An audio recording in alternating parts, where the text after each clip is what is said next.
Welcome to the podcast. We Do Recover with Jared Miller, your host. And I'm Dr. Terry Sellers, your co-host. This is a podcast about recovery from addiction. We want to talk about what successful recovery can look like. Brought to you by Steps Recovery Center and the St. George Hilton Garden Inn. All right, episode 32 is underway. You're listening to We Do Recover. I'm your host, Jared Miller. Today, I got the producer that makes this thing possible in the lounge, Sean Denovan. I'm still here. And we also got a guy, amazing guy. He's been teaching me a lot lately. I can't wait to get to our featured guest. He is a counselor, a therapist. He owns his own practice, Premier Counseling. He's also like a guru when it comes to meditation and mindfulness. Don't shake your head, bro. We don't need, I appreciate the humbleness, but he's amazing. Ryan Parke. Yeah, what's up, y'all? So you can call me a therapist, a counselor, or a guide. So Okay. Any one of those. Any one of those you're comfortable with. Any one of those work. You don't like being called a guru? No. What about a Jedi? I like Star Wars. So Yeah, you sure. like Star Wars? Yeah. We were talking a little bit before this, and you were saying Ty Hansen's always hitting you up about being a mindfulness Jedi. Yep. Ty Hansen is awesome. Love that guy. Love that guy. Good deal. Awesome. So episode 32 is part one is brought to you by Steps Recovery Centers, where addiction ends and healing begins. If you're a loved one and need help, please, seriously, just reach out to them. 801-800-8142. They are an amazing organization. Just give them a call. You got some experience working at Steps too, right, Ryan? I do, man. Steps is awesome. I would recommend them for anybody that's looking to get into recovery. They're amazing. Yeah, they're an amazing program. All right, well, let's do a little check-ins. We always start off with kind of what's new and good, what's going on in your world. So, Ryan Parke, what is new and good?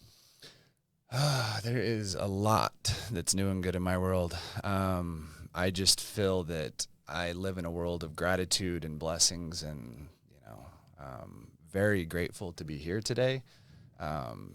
Honored that you would ask me to be on your podcast, and yeah, my life is amazing. I have my wife, my 2 kids. We own our business.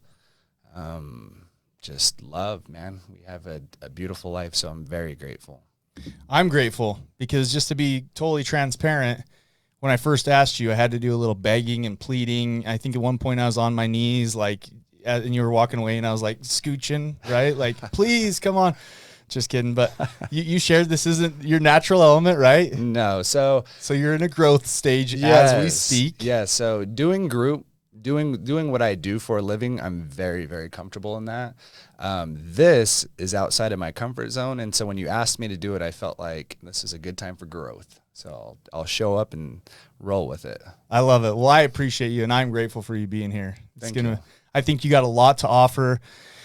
A few weeks back when I sat in one of your groups, doing my internship thing, I learned a lot from you, and I took those things and I started doing them, and man, it's been very impactful for me. It's helped me a ton, and so we're going to get to some of that stuff that I feel like you're huge in. You're tapping on a big thing that can, all the listeners that listen to this, please be open and give some of these things a try. I think that it ultimately could change a lot for you. Yeah. So the only 2 things that I ever ask of anybody is openness. Just be open to new things, and willingness. Be willing to try. So those 2 things are huge. If you have those, you're ahead of the game.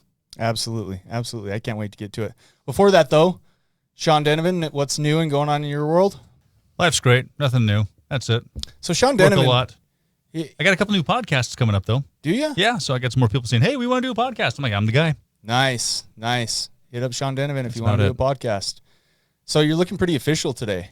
Well, all I did is I buttoned 2 more buttons on my shirt and put a tie on. That's all I did. And you're like a whole new man. Yeah. Yeah. Normally it's 2 buttons down, no tie. But I've been trying the whole tie thing. I'm trying to get respect from the students I teach.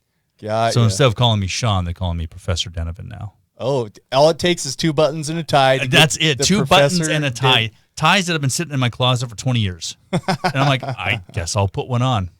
Nice. It's not choking me, so I guess I'm okay. So I made a vow when I was in my early 20s that I would never, ever get a job that I had to wear a shirt and tie for. So I respect you. I don't have to. I have chosen to. I like that. Now, if they forced me to, I'm out of here. Nice. Nice. Well, thank you for your new and good. That's Mr. Denovan to you. Professor Denovan, Professor looking Denovan. sharp. Yeah, I'm not a professor, but whatever. The tie makes it look official. I'm official. Yeah, there you go. There you go. Cool. Well, let's get into it. So, Ryan Parke, tell us a little bit about yourself. You mentioned that you're married. We've mentioned that you have a practice. We mentioned that you're a therapist. We mentioned that you're great at meditation, mindfulness, kind of all the above. I've just got to shoot you straight. You look like a yogi to me, which is not a bad thing. What does a yogi look like? Do you just like a very somebody that's very much into yoga? So what I'm getting at, I don't know. I'm just trying to be cool and throw a name out there. Let's be honest. Like, I have no idea, right? I heard the term and I'm like, that's Ryan. And so I'm going with it. But tell us about Ryan. Let our listeners get to know you. So I, when it comes to mindfulness meditation, I definitely consider myself a novice. There are experts out there, and you know, I feel like I'm on that path and going in that direction. But yeah, I'm just learning every day. So, what would you like to know? Tell us about, so you're married, wife, kids. Yep. My wife's name is Trina. My wife is beautiful. She's intelligent. She's kind. She is amazing. She is in a master's program right now herself. So she is in the University of Utah Masters of Social Work program, and she is killing it in there. So she's going to be a phenomenal therapist as well. So she's amazing. We have a 4-year-old. Her name is India. She is the light of my world. Love that. I think something that I'm probably that helps me start my day is waking her up in the morning. She wakes up with a huge smile on her face every day, and I'm like, teach me your ways. Like, how do you do that? I want to be there. I have a 6-year-old son, Leo. Leo is incredibly intelligent. Both of my kids are beautiful, just good-looking kids. My son, though, is just, he's probably smarter than me at this point in his life, which, you know, I'll say something to him and he's like, that's not true, Dad. And then he'll like give me the facts. He watches, awesome. he watches like TED Talks for kids. Oh, really? Yeah. Man, so, he's gonna be. yeah. He'll tell you about atoms and what they're made up of and what those particles are made up of. And he'll get down to the quarks and all that stuff. So they're fun. They're cool. That's amazing. And, you know, I've said on other podcasts, like, if we could just have like the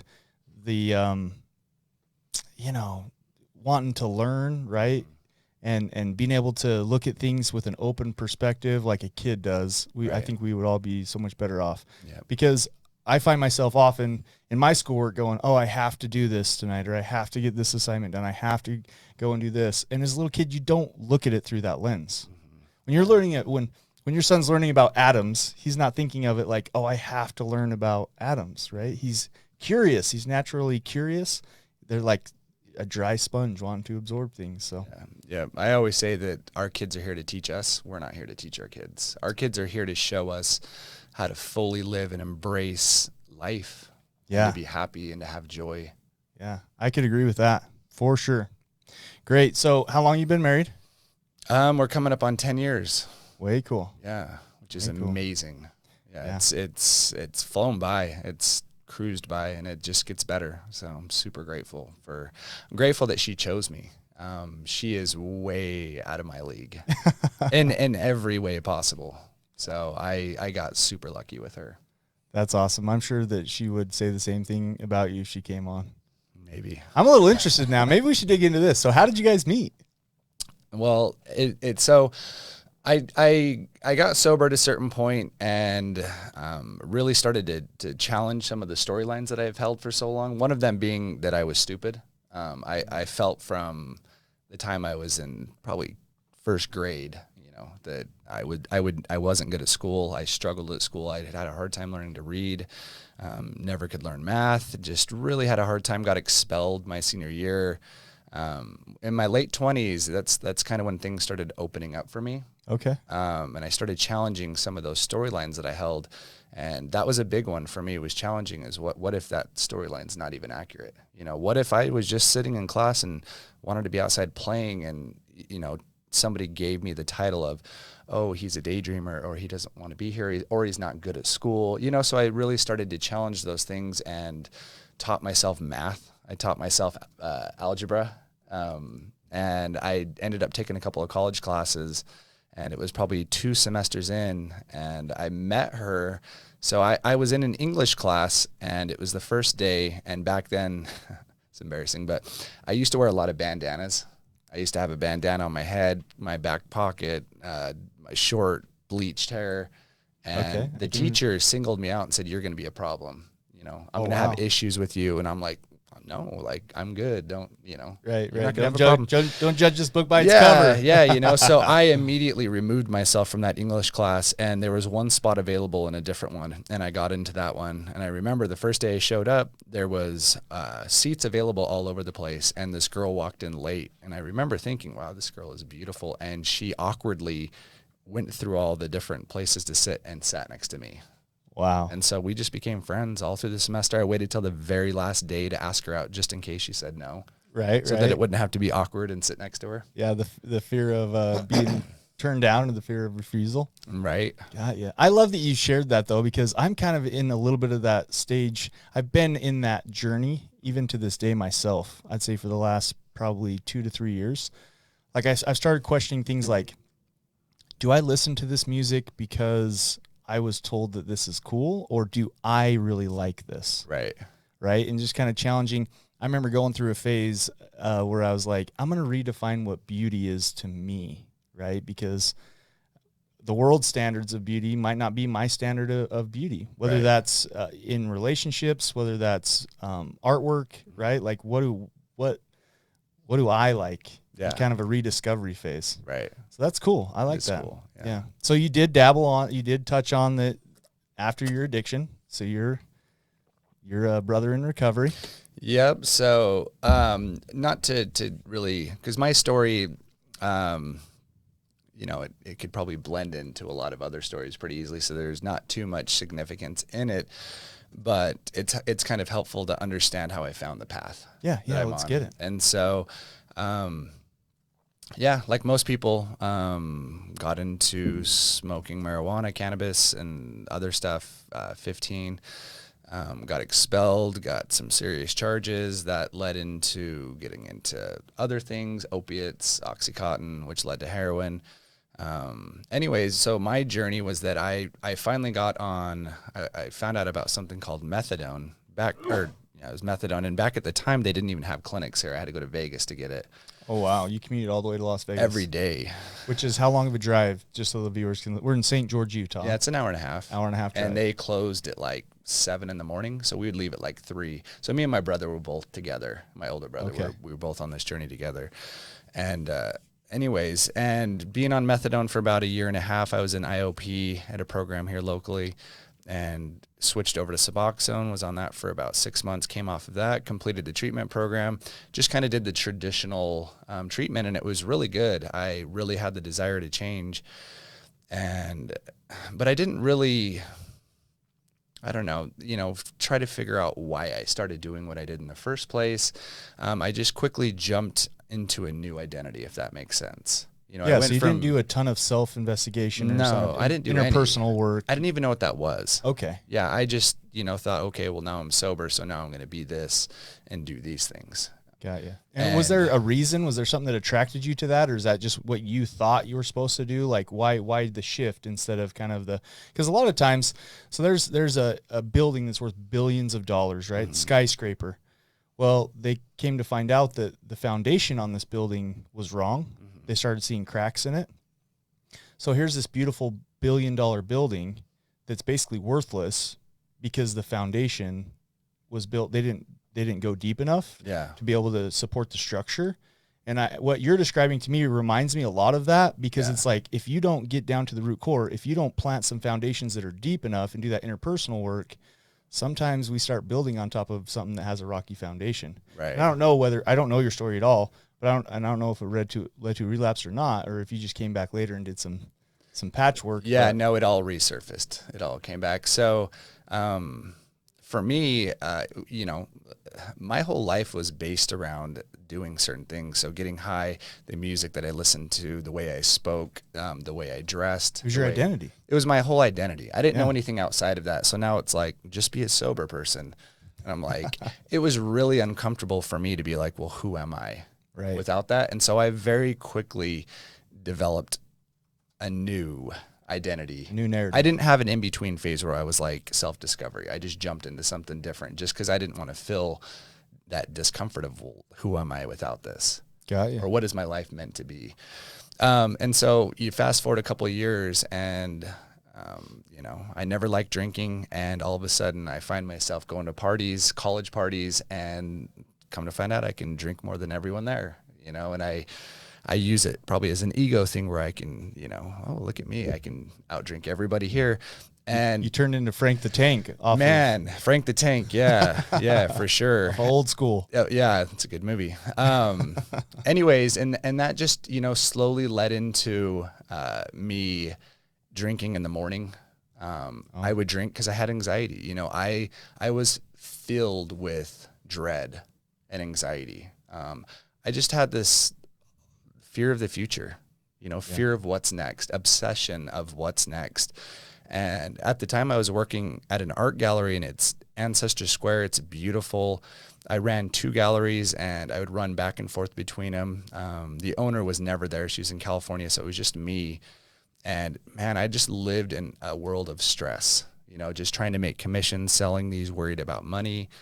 Again, just like living in a state of fear, you know, and discomfort. And for me, it went from opiates to alcohol. I would try and mask that. And I found myself, again, like drinking during the days just to not feel that dread. And was there some justification going on inside of you saying, well, this is socially acceptable, I'm okay, like it's not I knew opiates. It was terrible. Okay, so I was like, this is heroin again. This is like I'm having withdrawals, you know, hangovers, but they were like withdrawals, you know, and I'm like, oh my God, this is manifesting again, just with a different substance. And luckily at the time I read like I said, I had way too much time on my hands running these art galleries. There'd be hours in between people coming in. And I happened to find some really powerful spiritual books. And those started to kind of change the way that I was thinking about things. And I just kind of had a profound change or shift that happened one day where I can remember it very specifically where it like the present moment became the forefront. Does that make sense? Like, it was like all that I could be aware of was just how amazing everything was in this moment, how crystal clear everything was, taking each breath, how good it felt, how being in that space, I was calm. I felt I had peace, and walking outside of the galleries and just seeing, it was springtime, and seeing the trees just blooming, the smells of the grass. There used to be a lot more restaurants in there back then, and you could smell the food, and they have the streams that go through there, and just like, oh my gosh, how have I missed this? Like, how have I not seen this my whole entire life? You know? And that was the catalyst, and I didn't know what it was. I didn't know what it was called. Is it something like, how did that shift happen in you? Was it something you read from one of these books? Is it something that somebody suggested? How does anything happen? I don't know. So it just hit you. I'm sure it was very influenced by some of these books. The books didn't necessarily talk about the present moment, but it just created a shift in me. Okay. And it opened me up. And yeah, I remember I was doing an art show with some guy, and it was an artist from Salt Lake, and he was like, I was talking to him about these ideas, just like, how are we missing this moment? This is beautiful. Like, look where we're at, you know, look what we're seeing. And he's like, you must have read Eckhart Tolle. And I was like, what's that? And he's like, you should read The Power of Now. And so that book kind of gave me some vocabulary. Had that been the book that you were reading? What's that? Had that been the book that you were reading? No, I didn't know what it was. But he gave you a good book. Yeah, he said you should read. He said a lot of things you're talking about right now sound like the book, The Power of Now. You should check it out. And yeah, that book was incredibly powerful in my life because it was like he was talking about a lot of the things, you know. Yeah, that you were feeling and going through and you could totally relate with. And again, the present moment became instead of it being the background, it became the foreground. It became, my attention was always in that, you know, and I was connected to life. And it was interesting. I woke up one morning, it was after a hangover had worn off, and I had this profound feeling that it's over. I was like, I don't need to drink anymore. Like, the desire was just gone. Yeah, and I didn't tell anyone about it. It wasn't, you know, like sometimes you're like, I'm just going to stop. I'm going to quit. And you go tell everybody I'm motivated. It wasn't like that. It was just like it had removed itself from me. Wow. Almost like it spirit was attached that just had let go, and I could feel it. And yeah. So as maybe a third person looking inward, do you think that part of that, as kind of from a therapist standpoint, do you think it's because you found something besides alcohol to relieve that anxiety and to relieve that, like you said, kind of the busy mind? You were able to slow your mind down and be aware of the present moment and just enjoy the here and now. How much of that do you think was it, right? It replaced what you needed from alcohol because you found that peace. Well, yeah, I was constantly I felt uncomfortable in my own skin. Yeah. Like when there wasn't distraction, I felt awful. And for the first time, I felt peace and wholeness in my own skin. And it just shifted everything. Yeah, that's amazing. Pretty cool. So how, around this time, had you met your wife yet? Mm-hmm. Yep. Okay. So Yep. We were dating. Dating. Mm-hmm. Okay. So kind of take us from there. How did that, because obviously it didn't just stop there. You're heavily involved in, you got kids now, you're a therapist. Mm-hmm. Where did it go once you found this new way of living in the present moment? It changed everything. So working at these art galleries, I was somebody that, depending on the situation I was in, I was an actor. I would wear a mask. You know, if I was working there, I was acting. I was selling paintings. I was acting as if I was this. You were playing that role. I was playing a role, and I was always playing roles, depending on who I was. You know, like nobody really, besides probably my wife, saw like my authentic self. And what this did was this created a whole world of integrity and honesty, and I could no longer act. And so working at the art galleries, people would be like, should I buy this painting? Is it going up in value? And I'd be like, I don't know. Do you like it? That's not the role you were supposed to play. No, I'd be like, oh yeah, you know, if you look through this and you look at this artist is going up in value, and we've sold this many, and through Utah and Wyoming, you know what I mean? I would play a part, and they wanted me to play a part too. Right. They wanted to be sold, For and I would be like, I don't know. Do you like it? Yeah. And I lost all interest. And at the time I was going to get moved up to Salt Lake to go to like a really big gallery that was opening. And I had the overwhelming sense that came over me, which I became very connected to my intuition at that point. And it just kept saying to me, this isn't your path. And I remember I just had all this fear because our bills, like I was dependent on that job, you know, and I just had this saying go through my head over and over, embrace the unknown. And I started writing it. I'd be in the gallery just writing it on everything. And yeah, like I quit, you know, with nothing, no future, no job, nothing safety lined up, net. nothing. My dad's like, you can't quit. What's wrong with you? That's the best job you've ever had. Cause it was, you know, I was a gallery director, which sounds nice. Right. Like a respectable job, Right, you know? right. And, I quit, and I listened to that intuition, and I embraced the unknown, and a whole world opened up to me. You know, I got into school.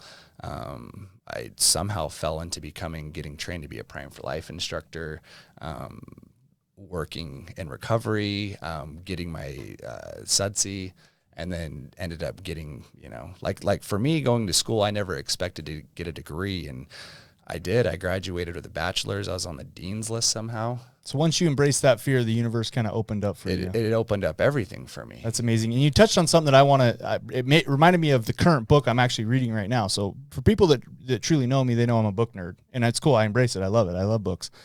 And you touched on something, the customer wanted you to tell the story. Mm-hmm. And right now, I forget the author's name, but Lost Connections is the book that I'm reading. He does TED Talks. Jonan? Anyways, everything. Jonas? Yeah. No, What's his? I'm just kidding. Anyways, the TED Talk, everything you know about addiction is a lie. He's the guy that's the author of this book. And he's talking about antidepressants and how the placebo effect happens. And I won't ruin the book for people. Go get it, read it. It's amazing. But he talks about the story that the prescriber tells is just as powerful as the medication that they're giving. Because our minds, right, we buy into that story. Hey, your serotonin's low. You know, you take this, it'll replace it. This is a brain thing. And so therefore we believe that story, and the story becomes almost as powerful as the medication. Right. And that we find that out from the placebo effect. It's kind of crazy. It just reminded me of that because you were saying like the expectation, they wanted you to sell the painting, right? But then also people wanted the story behind it. Like they need that. Yeah. Right. Like, this is going to double in value. And they knew that we were just saying what we were saying to make a sale, you know, but they wanted to be sold. Right. You know, but yeah, the power of the mind, right? Yeah, absolutely. Stay with us. This has been part 1 of episode 32. We got Ryan Parke on here. In part 2 of episode 32, we're going to get into what he's doing as a counselor, some meditation, and Premier Recovery. You are listening to We Do Recover with Jared Miller and co-hosted by Dr. Terry Sellers. We'll be right back after this short break with more of We Do Recover with Jared Miller, sponsored by Steps Recovery Center and the Hilton Garden Inn. I'm Desmond Lomax, one of the clinical executives here at Steps Recovery, and once you become of the Steps family, you're just a part of the Steps family. A lot of us have overcome substances, overcome addiction, and now we're able to help other people. Second of all, we're also going to help you in a way where you can afford to be helped. Third of all, we're going to give you the same quality that many organizations are charging 2 to 3 times, and it's more about you than it is about our organization.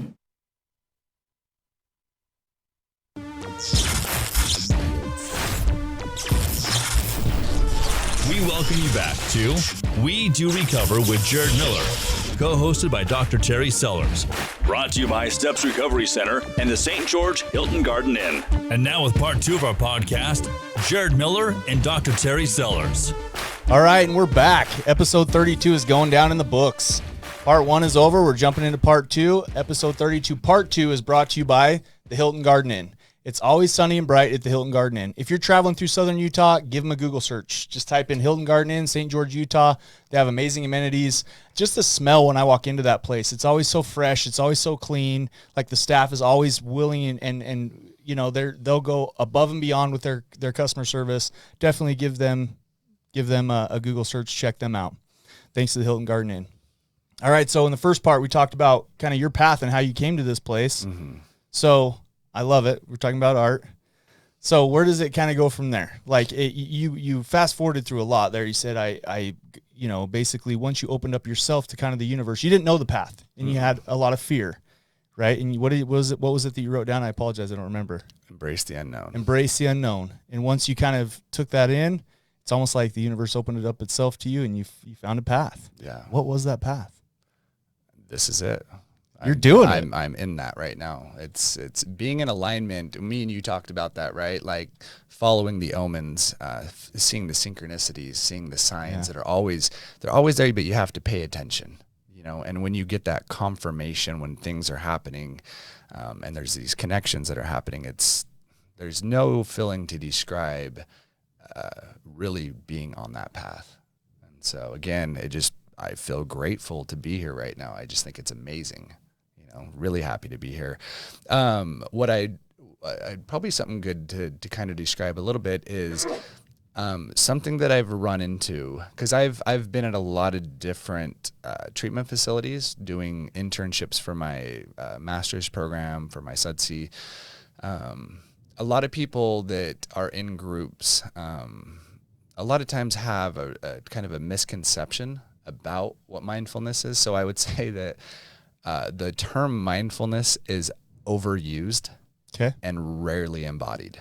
Does that make sense? Yeah, but explain it a little bit more just to make sure that it solidifies in my brain and our listeners' brain. So my concept, I don't even like the term mindfulness. That's just what everybody uses, and so I use it. So you've been cringing this whole time that I'm like, mindfulness? I don't cringe, and I use it myself. It's just not... Yeah, it's just the accepted term for it. I don't know. It's almost a confusing term in and of itself, but just learning to live in the present moment. Present moment awareness is really what that means. But a lot of people have I don't know, I don't want to call it misinformed, but when it comes to this, I try to give them a different perspective, I guess. And so for me, mindfulness, it's not... Yeah, so if you're dealing with somebody like me, right, because before kind of we met and we went through the Wim Hof and the guided meditation and some things, and I want to learn more from you because it's like you gave me a little slice and now I'm like, I want the whole pie, right? But sure, mindfulness, slow down, smell the roses. That's kind of what comes to mind to me, but I know there's so much more. So what would you say to somebody who's kind of naive like me that just thinks that that's it? Well, mindfulness is taught as a coping skill, right? Okay. Which is great. Yeah. It's radically different than that, though. if that makes sense. It can be a coping skill and it can be helpful. I'm feeling stress, or I'm feeling anxiety, or I'm feeling depressed. I'm feeling guilt. I'm feeling shame. And, I can do some breathing exercises and like the Wim Hof. Yeah, you can do fire some breathing. things to feel better. But for me, mindfulness is a radical shift in perception. So it changes the way that you view life. It changes everything. It has all of these changes that occur in the brain, but it really connects you back to life again. Think about a child, right? My 4-year-old and 6-year-old, if I tell my 4-year-old that we're going to Disneyland in 3 months, she's like, yeah, let's pack, we're going. And I'm like, no, in 3 months. And she's like, what, we're not going? And I'm like, no, 3 months. She has no concept of time. She doesn't, she's learning the days of the week, but the only thing that she knows is what's happening right now. Yeah. Nothing outside of that exists. She doesn't have a concept of past and future, right? She is completely in the present moment and learning how to live life based in reality, because the present moment is the truth, right? What's happening here and now, if you can learn to anchor your intention in this moment matters. And this moment has the power to determine what happens next. So our past doesn't determine our future, right? It's what we choose to do in this moment. So if our attention is continuously pulled into the future and the past, we completely miss this. In fact, this becomes a means to an end, right? Yeah. I'm only here to get there. It's you just blew my mind. It's Ryan. The obsession of what's next, right? Nobody's explained it to me like that before. To be honest, like I'm not trying to I'm being super real right now. Like nobody's explained that to me before, and I get that now, right? Like yeah, I can picture that as a kid. You tell a kid, we're gonna go in 5 minutes, and they're like ready to go in this moment. They don't understand. Yeah, and I'm terrible at that. Like I'll just be open and honest. I think a lot of people are terrible at that. Like I'm so busy managing the wreckage of my future that hasn't even happened yet, right? That a lot of times I have a hard time enjoying just this moment. And I definitely do the whole, okay, I'm going to, this is just a platform to jump to this next stage. And to be totally honest, I've done that a lot. And I can, even in my recovery, I'm going to do this and then I'm going to jump to this. And I think when I get there, I'm going to be happy. Right. When this happens, therefore I will feel success, fulfillment, and it's never. I get there and I taste it, and I'm fleeting. like, this isn't. In this fact, isn't what I before want. you even get there, as soon as you know that you're going to arrive, your attention already moves to the next, so that when you actually get whatever that is or accomplish that goal, it's like short-lived. It's like, so what? Now I'm trying to do this. Does that make sense? It's this obsession of what's next, and when you're not in the present moment, you're always in a state of somewhat agitation or boredom or anxiety. For me, it's anxiety. Just this isn't like, I need to find something else. There has to be more, right? And we distract. So what is addiction other than distraction, right? Oh, it's probably one of the best. Well, best and worst, right? It wrecks your life, but in the moment, right, you're feeling like you're escaping it. It's a distraction. It's a distraction. 100%. And every human's addicted to distraction, right? Because we all are trying to escape ourselves, right? Because if I was to ask you to go home and sit on your bed for an hour with nothing to think about, no journal, no guitar, like not on your phone, you're not meditating, but just to sit there with yourself and not trying to like plan something, but just to feel what it feels like to be you would be like, no, I would never do that, right? That'd be extremely hard. We're trying to escape ourselves, right? Like, but we are stuck with ourselves for this whole journey, So, I'm going to give you a description of my version of mindfulness. Okay. So tell me a couple of things that you absolutely love doing that just bring you joy. So these could be like snowboarding, it could be being at the gym, it could be hiking, it could be just tell me a few things that you truly actually love doing. So this past Christmas, my brother moved from out of state back to Utah recently. My brother's a very successful man. He's a businessman. He moved back from out of state to back home, back in Utah. And we're all sitting around Christmas Eve, and it dawned on me that this is for the first time in years, probably 10 plus more years, that all my siblings had been together as a family. Mm-hmm. And in that moment, like I'm getting emotional right now. In that moment, pure joy. Pure joy. Yeah. Boating. I have a cousin down here that has a boat, and he lives locally, and he invited me and Mandy out and went boating. I could have done that for days, for weeks, for months. Like I was just pure happiness. You know, the splash of the water, the breeze, the, you know, hot sun beating down on you, but you got that cool breeze, just pure joy. Yeah. I bet there's a lot of things that you love doing, right? Oh yeah. Yeah. Yeah. So let's take one example. So the simplest one. So being on the boat. Yeah. Boating. Right. Yeah. What happens to your sense of time when you're out there and you're on the boat?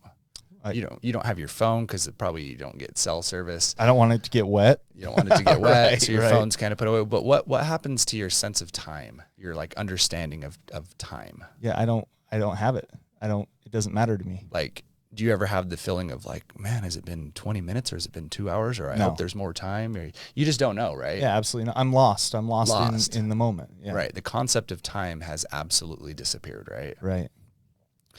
Another thing. So when I say the story of you or the drama of your life, what I mean by that is like a drama, like a play or a movie. So like what's happened to you in your life, your past experiences, your goals that you have, what you're worried about, what you fear, what you hope to accomplish, all of these things that you think about, right? Yeah. That make up Jared. Yeah. Right. I think of it as I do this in a group. I play a little game, right? And in the game, there's 3 main roles, and then I do my best to create a drawing of a book, and I'm like, this book is your life, right? And I've been narrating, but you're narrating your life, right? And it's that.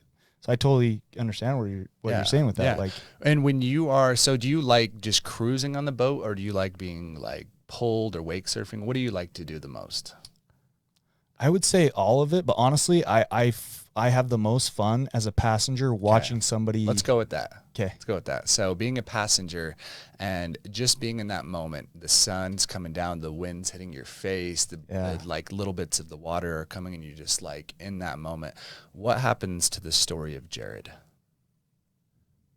It's not on my mind.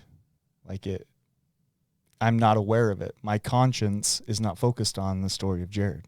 Right. So all the things that you regret, all of the things that you're worried about, all the things that you have to do tomorrow, what happens to all those? They don't exist. None of them, right? No, they really don't. What does it feel like to be in that state? Like, describe that state. Freeing, peaceful, like I said, bliss, just happiness, connected to nature, connected to my family, connected to, myself. Does it almost feel like the whole entire universe is kind of contained in that moment? Like there's nothing missing from that moment. Do you get what I'm saying? Yeah. If I was to say, oh, Jared, I could add 100% absorbed, like completely absorbed in what you're doing. And you couldn't add to that, right? There's nothing that would make it even better. It's like, it's just pure fulfillment, right? Right. Absolutely. Yeah. So there's these different things that happen, right, when you're in that state where you feel, for me, it's like relief. I just feel like I'm home. I just feel like I can breathe again, So yeah, your sense of time just evaporates. The story of you fades away, you know? And the only other time that these things happen is in a state of deep sleep. Right. But where we your have conscience isn't the driver. The story of you shuts off, and you say, oh, I love to sleep. And you're like, well, why do you like to sleep? And you're like, feels so good. And you're like, well, how do you know? You're like, can you remember it? And you're like, no. You know what I mean? But it's kind of this odd thing. I think a lot of people relate sleep with peacefulness, though. Right. Like when because the story you're in a of deep me sleep, turns off. Yeah, you're peaceful. You're at rest. Right. Have you ever heard that like you are your own worst enemy? Oh, I know that. So the mind, right? Yeah. The mind just runs and runs and runs and runs Marathons. and tells these stories and goes and goes.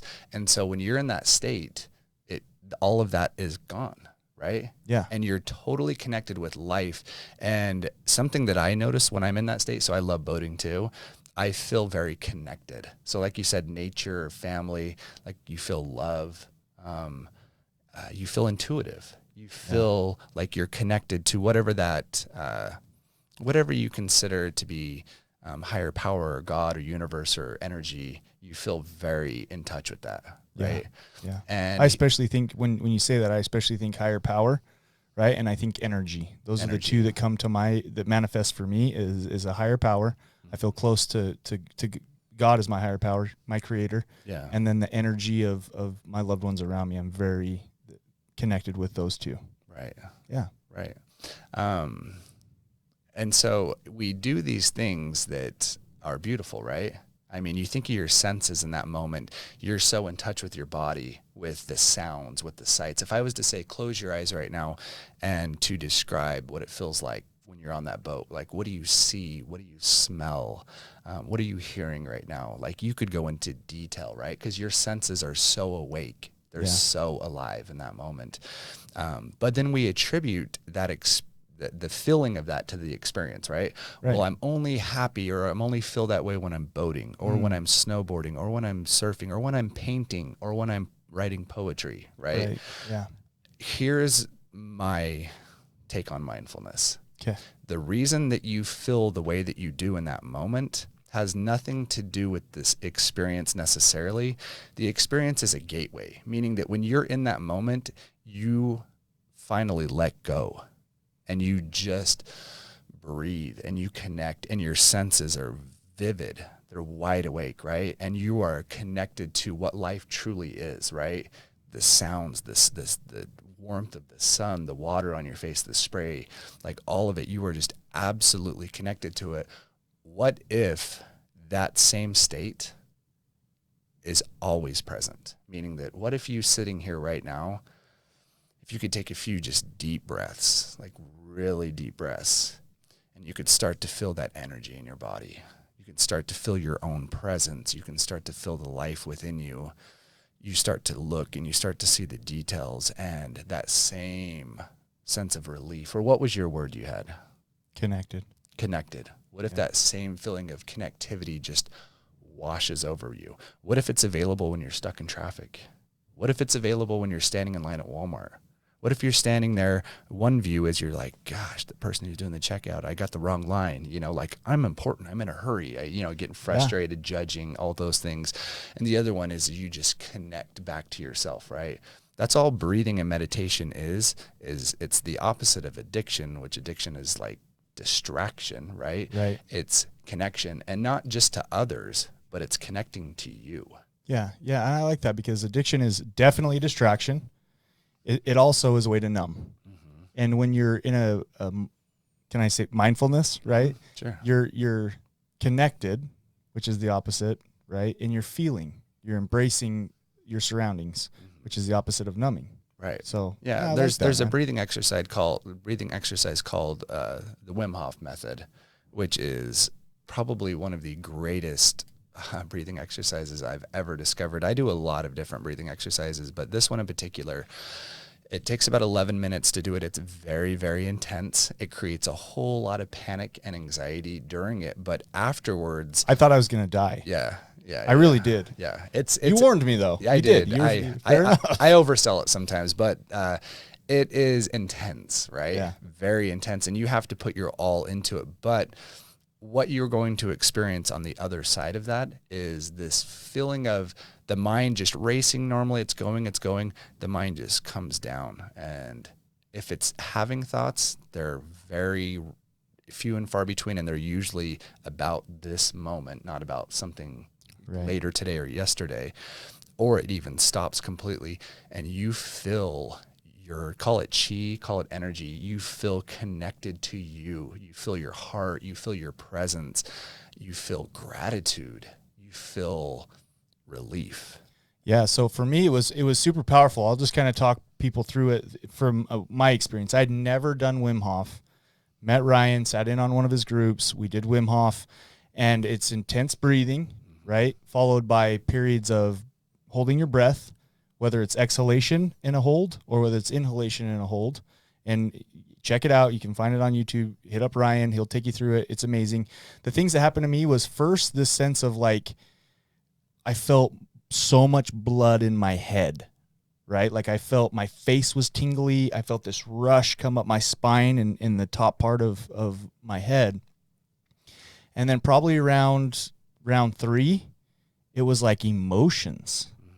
Just like I felt love. I felt I could, my surroundings, I could hear other people. I felt connected with the people in the room. And honestly, at the time I wasn't feeling sad, but I could feel a sense of sorrow from the circle. Right. And I thought, why do I feel this emotion? And then I thought, and then I kind of, whether I heard it or whether I thought it, it was like, this isn't yours, but I was picking up on it. Does that make sense? Right. Definitely. And it was powerful. It is. To be totally honest, you told me to be open and be honest, or to be open. And so I did, and it blew my mind. Yeah. Like, for the people out there, they're like, that's just frou-frou. That's just, no, like, it was super powerful. Yeah. And then I would say for probably the next hour, I was just like, you could slap me in the face and I would just look at you and smile. Yeah. Like, I was just totally at peace, totally calm.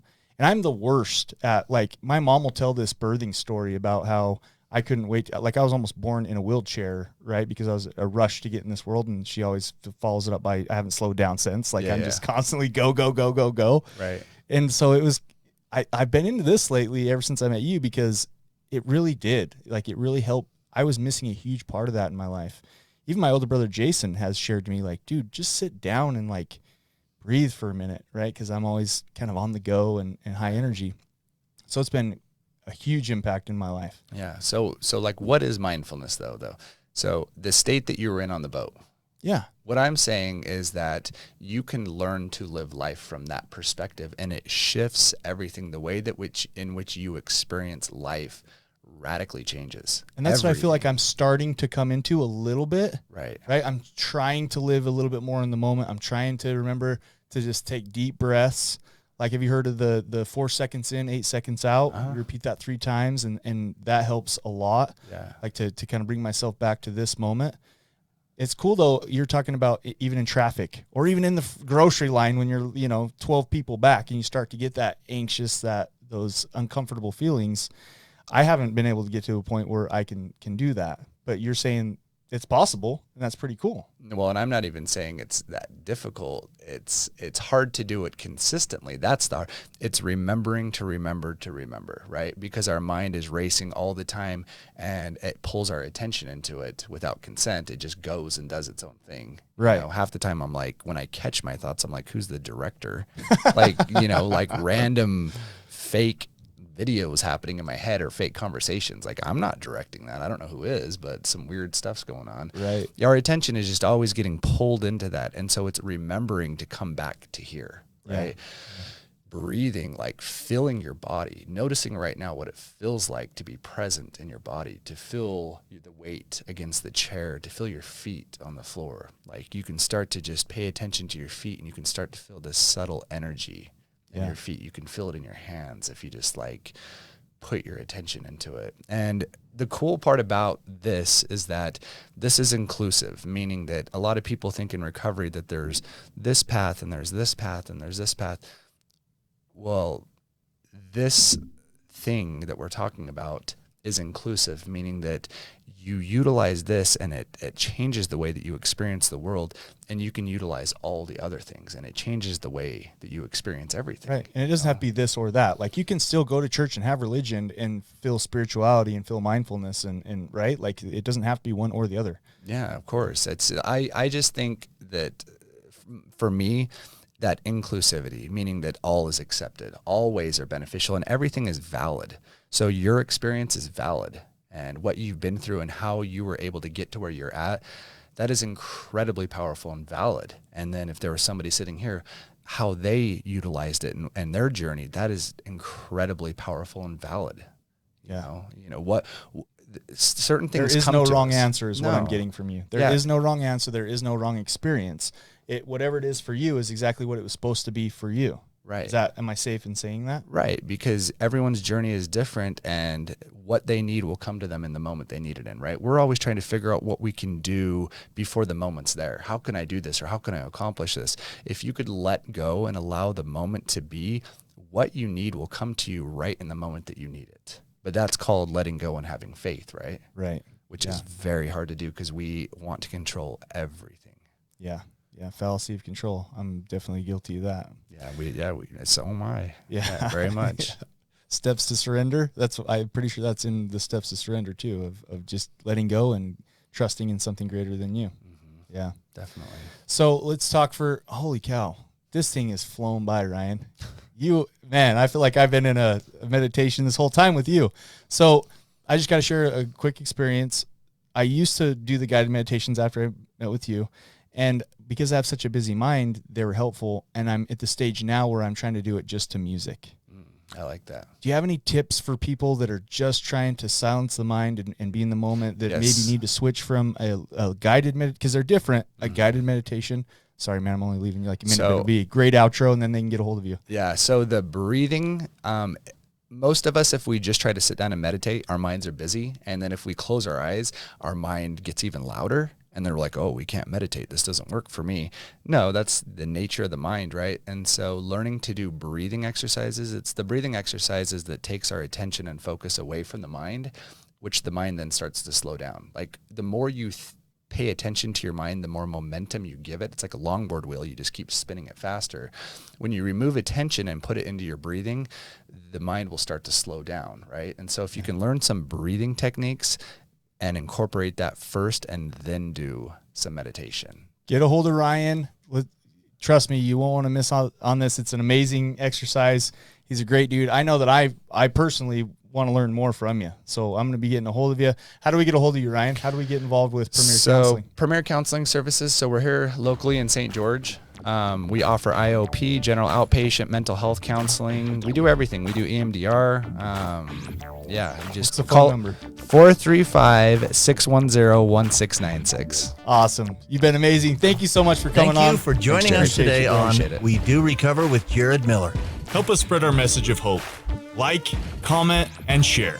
If you have any topics or ideas for future shows, please share that on our Facebook page. That Facebook page is We Do Recover with Jared Miller.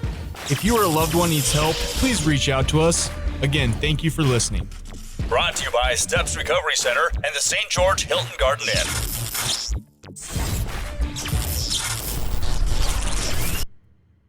This has been a production from a podcast studio.